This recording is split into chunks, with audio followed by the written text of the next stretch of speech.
मी आता ह्या सातपुड्याच्या डोंगरावर चढून येतो आहे धारूळ गावातून। आपल्याला माहित आहे की धारूळ आणि सालबर्डी या भागात आदिमानवांच्या काळातली काही गुफाचित्र आहेत, ते पाहायला आता आम्ही चाललो आहे। उन्हाळ्याचे दिवस आहेत।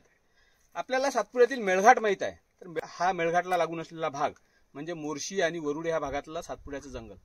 मेळघाट आणि या भागामध्ये एक प्रामुख्याने फरक आहे, इथलं व्हेजिटेशन खूप वेगळं आहे आणि जे पहाड आहेत त्या ठिकाणचे दगड पण खूप वेगळे आहेत आणि हे दगड झीज होत आहे आणि झीज झाल्यानंतर आपल्याला ह्या रस्त्याने अनेक ठिकाणी जिथे पाणी थांबते त्या ठिकाणी ह्या दगडाची झीज होऊन अशा पद्धतीची पांढरी मुलायम अशी वाळू आपल्याला सगळीकडे दिसते।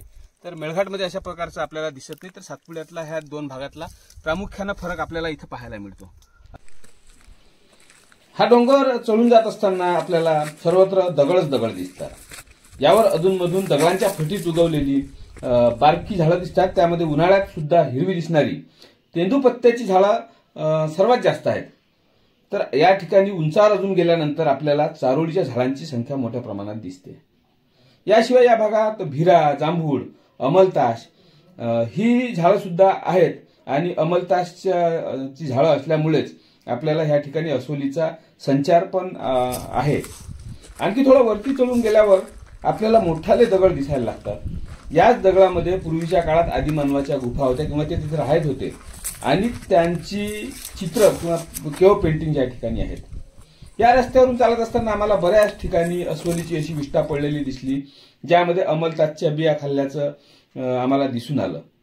आणखी सर्वात वर चढून गेल्यावर सपाटीचा भाग लागतो आणि या सपाटीच्या भागावर स्लॅब सारखे दगड आहेत, ज्याला आपण सडे म्हणतो।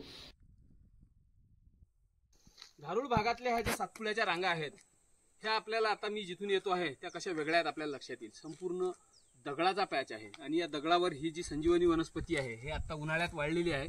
सध्या मे महिना आहे आणि पाऊस आल्यानंतर ही संपूर्ण पहिला पाऊस पडला की हिरवी होऊन जाते, तर एकदम याचं रूप बदलून जाते। हा रॉकचा पॅच बघून आपल्याला मशरूम किंवा समुद्रातील कोरल आठवतात।